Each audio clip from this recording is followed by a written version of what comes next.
Tim's on my feet, stomping out the negativity. Everybody not a friend of me. Spread the love, still I move deliberately. Bully face on, but the smile be heavenly. Brooklyn girls, so they love the energy, love sincerity. So I take the liberty to take them on a journey lyrically through hallways and alleys.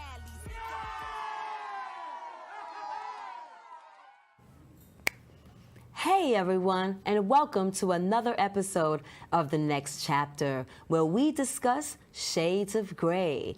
I am one of your hosts, Minister Cat, aka Kitty Rose, and I am joined by the beautiful Melissa D. What's up, homie? What's up, girly? How are you this week? I'm doing great. How are you? I'm doing okay. The weather broke on Tuesday, and now we're back to cold, rainy weather again. So I don't know, but I'm happy that the summer seems to be approaching us, and I'm excited to be with you in person in just a little under 3 weeks. Yes, I'm so excited to come and see you. Not excited about the rain and the East Coast weather, but I'm excited to see you. Yes. Well, hey, everyone.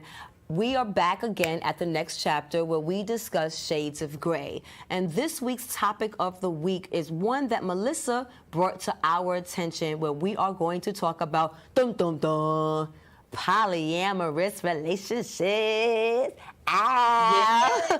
Now, polyamorous relationships are different from polygamous relationships. Yes. Let's get that clear from the gate. We are not talking about married people who are in polygamous relationships with additional wives. We are talking about poly relationships. Woo, child. What made you want to talk about poly relationships, Miss Melissa D? Well, it seems to be more of a topic that people are getting used to talking about nowadays. Before, it was more of like you have one person that you connect with, and that is the person that you date, and that's it. But now I think with COVID, people are like, we're not doing the normal stuff anymore. Let's reach out and, share our love with more than one person at a time. And now this could be with, one couple who've already their primary relationship, and maybe you are the third person that comes in, or maybe you're a throuple, so the three of you are all together. There's so many different dynamics, but for me, my feeling is if there's so much love to be able to spread around, let's just love each other.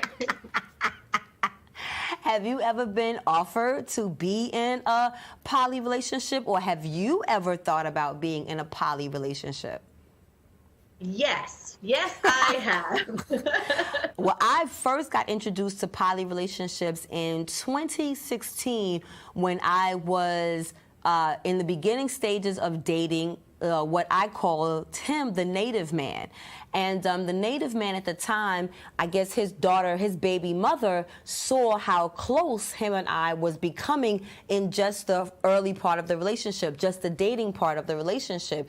And when she introduced herself into the scenario and said that she wanted more with him, he wanted more children.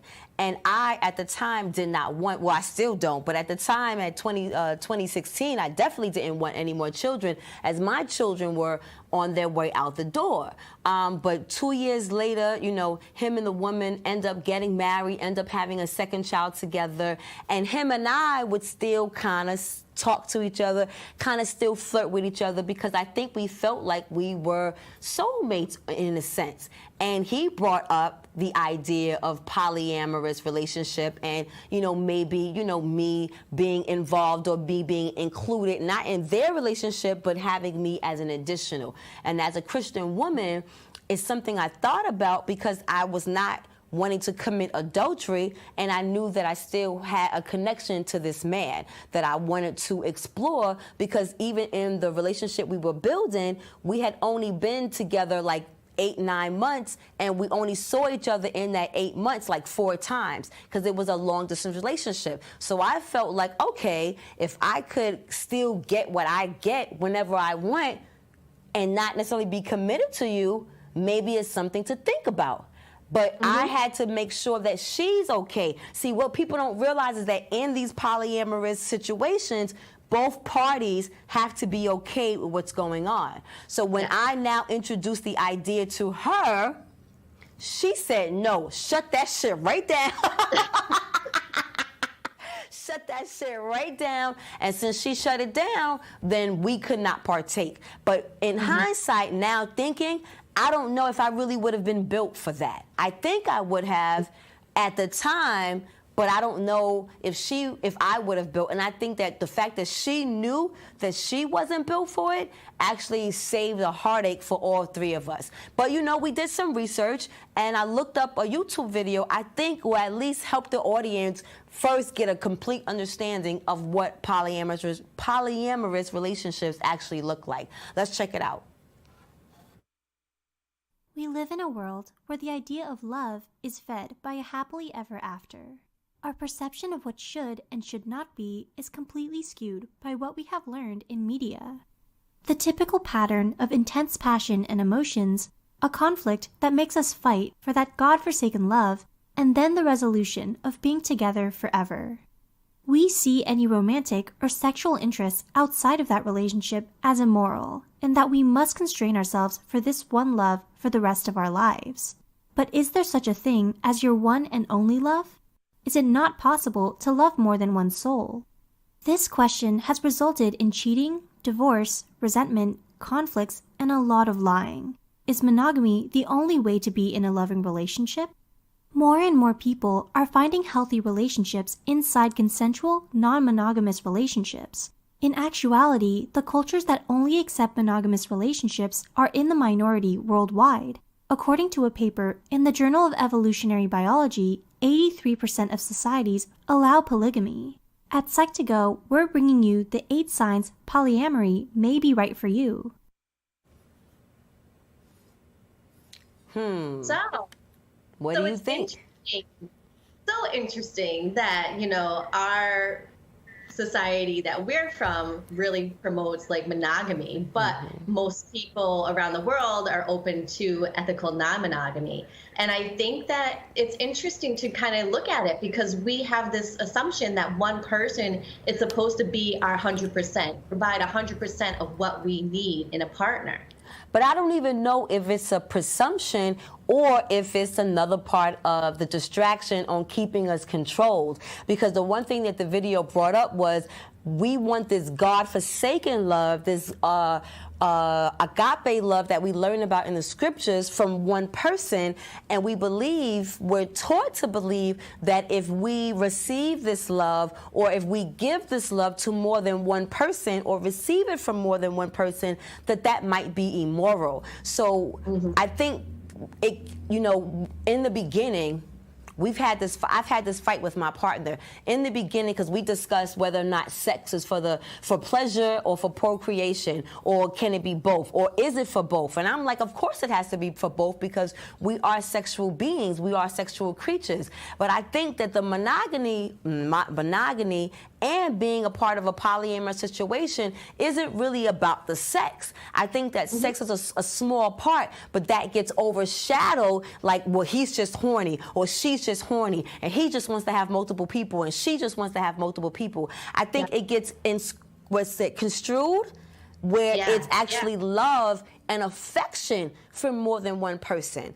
And when we start to think about love or affection, then we start to think about someone cheating on us. But if we're not open with us, or we don't have that communication dialogue as mentioned in the video, is when people end up cheating. And we know more about that, to me, in this culture than we know about the idea of possible poly relationships. You know, in this society, I know growing up, like I said, it wasn't until 4, 5, 6 years ago that I heard about polyamorous relationships. But I know as a black woman, I've been hearing about people cheat on my women, my sisters, since the beginning of time. So what's the disconnect? Does it stop people from cheating if they can have an open dialogue of dating other people outside of that main partner? Well, I would think, like, when you're in a poly relationship, communication is key, right? You want to make sure that all partners are consenting to this, and it's not like consent under duress. Like, oh, I want to keep my primary partner and keep them, I have to have an open relationship and have a polyamorous relationship. That's not going to work. It needs to be consensual on all three or four, or, you know, how many are involved in this relationship, right? But, you know, I think with cheating, there's different dynamics that come into it. Is there cheating because it has a sense of like empowerment, right? Like I'm doing something my partner doesn't know about, and is that feeding the cheating? Or is it cheating because you don't feel like you can be your true self with the partner that you have? So I'm wondering, maybe it will change the dynamic of the cheating if polyamorous is more open and accepted. But I think there still probably could be cheating. You know, there could be cheating in the relationship too. Cheating within the relationship that is already poly? Yes. You know, what are the rules? Do you have sexual intercourse with all of you in one place? Are you allowed to break off with the one person? If you break off and it's not allowed, is that a no-no? Is that like, you know, you are sharing that emotional energy with one person more than the other person? So that's why communication is so important in this this type of dynamic. Right. Whew, on that, let's take a break. On that note, let's take a break. Today I'm going to talk to you about physics. Come on in, girls. Let's go. This is the first rocket to get humans to Mars. Really tall. I'm a rocket structural engineer, designing and building parts of the rocket. You are the generation that will be stepping foot on Mars. Do I have a group of astronauts on my hands? Yes. You can become a rocket scientist or whatever else you want to be. What if you could feel in control of your retirement in just a few clicks? At aceyourretirement.org, you can. Start with a free 3-minute chat with Avo, your friendly digital retirement coach. Just answer some simple questions like, how do you feel about your ability to save for retirement? Or in how many years do you want to retire? To get free action items customized just for you, get your retirement back on track at aceyourretirement.org. That first PSA with the girls astronauts, it made me think about women's empowerment. And women's empowerment, would you now say that kind of taking or thinking about the idea of entering or being entered or introduced to a poly relationship could be a way that a woman feels like she's empowering herself or the relationship by allowing not only her partner to exercise a relationship with someone else, but then giving her the freedom to also exercise that freedom? Because the difference between polygamous is when the husband has more than one wife. But in a poly relationship, the woman and the man can both have outside relationships. And it's always that we hear of the women that get cheated on by men. So a woman taking on ownership and saying, let's do this, or it's okay to do this, do you think that that could be a way that she feels that she's empowering herself or empowering herself in the relationship? Well, the difference between having relationships outside, I mean, with poly, everybody's together, and so those relationships are amongst each other. If you're having relationships outside that relationship, it's considered more of an open relationship. No. And so... No. Polys are not. Okay, so again, that's where the communication is, because there's different levels. The next video is going to go into briefly the potential of what those different levels, because there's a level where you can involve someone in a third person in your relationship, but I've done the research where there's a couple together, a husband and wife, and then that wife has additional relationships with other men or one or two other men, and that husband has other relationships with one or two other women that the wife and the husband both are aware of, but they don't share together. So the husband and the wife, they live together, and then the girlfriend has primary. like then the girlfriend has like the weekends or every third week or some shit like that. And then the boyfriend of the wife has the weekend or every third, but they're not together. They're not bringing their boyfriends and girlfriends in the marriage relationship or union. That was Interesting. that was the information that I found out. So I think, like you said, when we see with this next video about communication, is I guess you have to do the research to figure out what level or what the levels are that you can become comfortable with. Like I said, when it was introduced to me, I thought I would be okay. But then in hindsight, I'm thinking, I don't know if I would be okay. I don't know if I would be okay with sharing. I don't know if I would be okay when he's not with me thinking about what he's doing with her. I don't know if I would be strong enough to not get jealous. And I actually give my hats off. I give kudos to his wife for being, I want to say, the mature one, to having the hindsight to not cross those lines. I think that she saw the connection that me and him had, and she didn't want to play with that. And I respect that, and I think that she was the one, the wisest out of the three of us. And were you willing to have an emotional relationship with her? No, I was not going to have a relationship with her, but I wasn't going to not have a relationship. I would say, hello, how you doing? Matter of fact, when we first talked on the phone, I said to her, I'm looking forward to meeting your daughter. She looked at me, well, she said to me, you will never be meeting my daughter. Let's see what the second video had to share with us before we elaborate more on this topic. The second video that you did not view.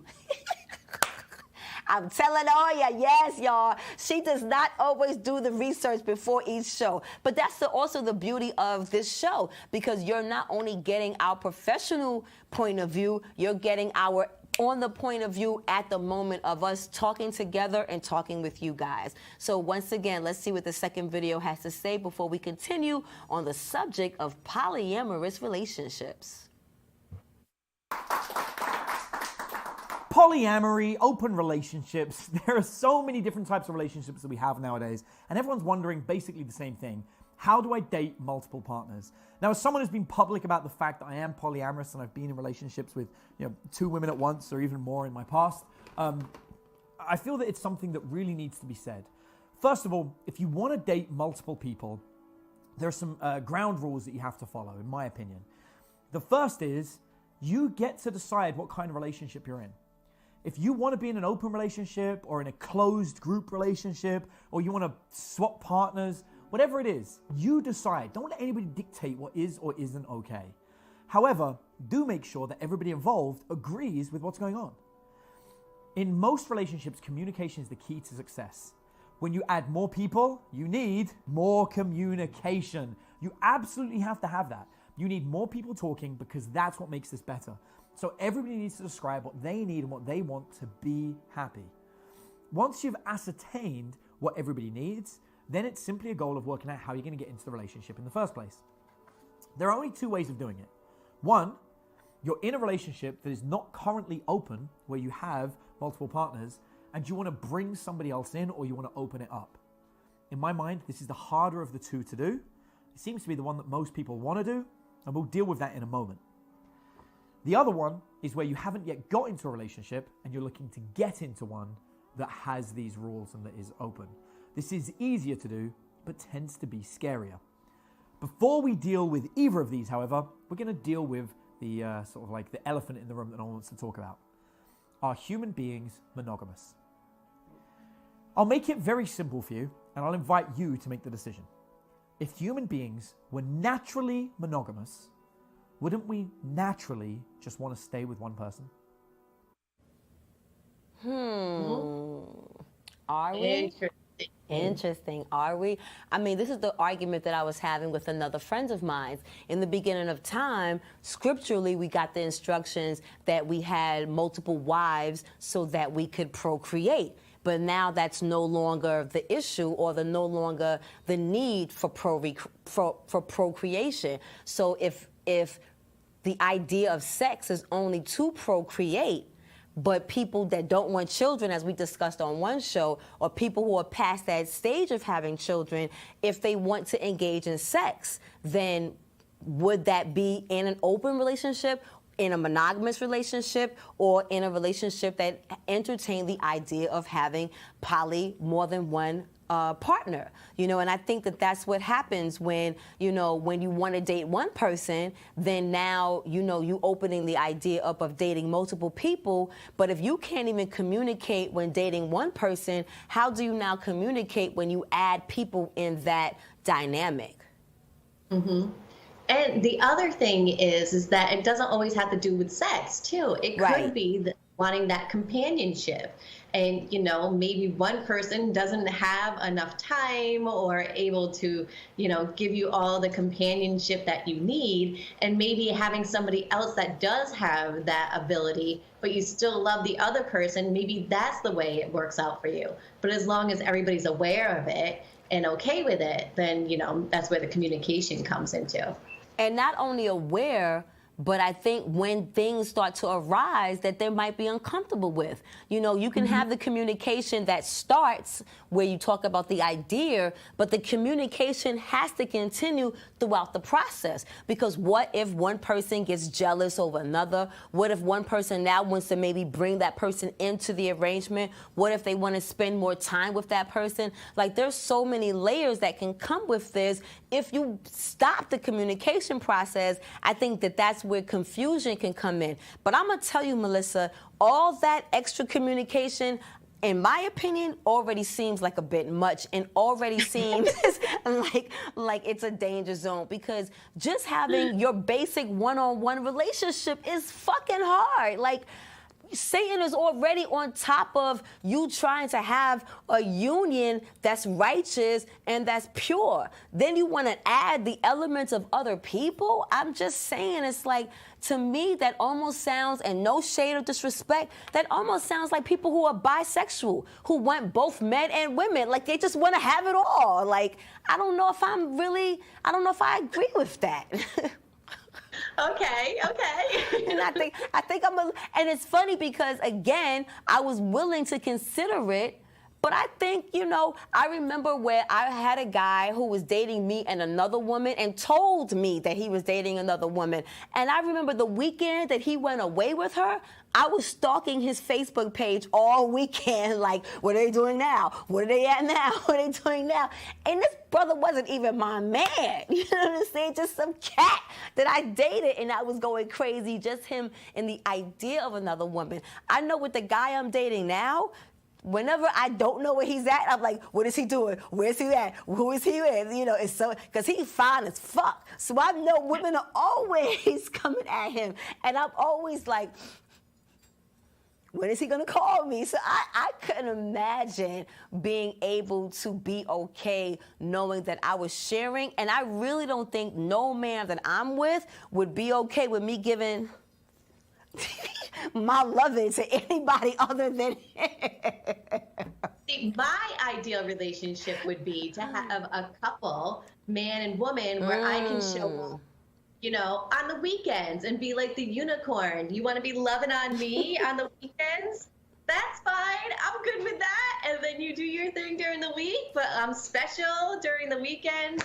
I'm good with that. I think that's my ideal relationship in the polyamory world right now. Well, so what's our wrap up? What's our come to Jesus? What's our, what are we going to give to the audience? How are we going to wrap up this idea and concept of a polyamorous relationship? What's your wrap up thoughts? Kitty doesn't want to be in a polyamorous relationship. Melissa is open to it. And Kitty Rose is not. And Kitty Rose is not. And I really believe that, with anything, spiritually, it's important to incorporate God in prayer, because at the end of the day, we all know that we have been given so much information to confuse us, to keep us in the dark, to keep us blurred. So take your concerns to God, take your concerns to Jehovah. Pray as a couple. what is right for you and your relationship. You know, what are you guys going to be comfortable with? What, you know, some things are necessary to even help save a marriage, you know, so, you know, or save a relationship. We're talking about marriages, but everyone is not married. There's common law, there's relationships, there's all types of situations. So we just want you guys to make the best decision together as a couple and include prayer and wait for the universe to guide you accordingly to where you guys could go. Because ultimately you are doing this as a team, not separate. And I think that that's what's the most important. Realize that whatever you do in your relationships, do it as a union, do it as a team. Woo! Believe me and my crew are praying to God. Wait, is your crew your hand? Wait, is your crew your hand? So anyway, everybody. On that note, we are at our least favorite part of the show, where we ask all of you guys to like, follow, and share. Like, follow, and share. You guys know that this is a community program show, and it is dealt or made by the efforts of you guys watching us, sharing us, liking us, and building this network of communication so that we all get a chance to heal as a people. Yeah. Any last thoughts, my love? Don't forget to subscribe. Don't forget to subscribe. My YouTube channel, Melissa's YouTube channel. You can matter of fact, not only you can email Melissa, but Melissa is a licensed therapist. And she's recently has another show she produces that's an online podcast called Chit Chat for the what? Is that the queer? What is it called? The exactly. Creative. And we are in Pride Month or Pride Week. So anyone interested who wants to celebrate their liberation of acknowledging their pride in themselves, contact Melissa through her email to be on her podcast.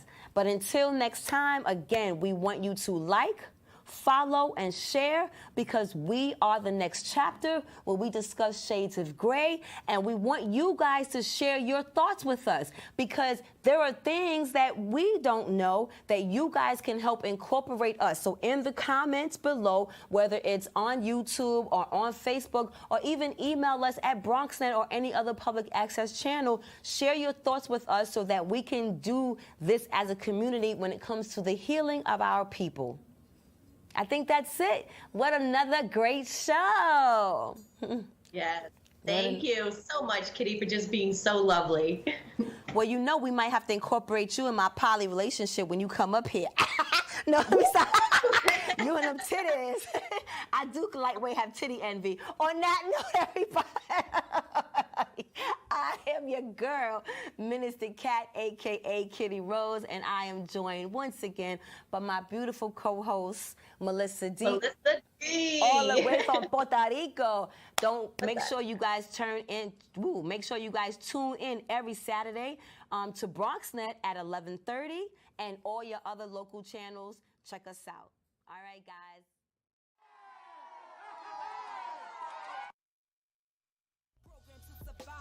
Legendary ciphers got the MCs in the jobs. The city never sleeps. Slept from 1 to 5 when COVID hit the block and we had to stay inside. Tough love is all I know, so be gentle with my soul. Learn to navigate winters with no coat. If you never been cold, you never been broke. Hustle 24/7 just to stay afloat. So New York, like dollar pizza in that cold water shit. That real life break from the heart of the city is as hard as it gets. This that New York shit. That real life break from the heart of the city is as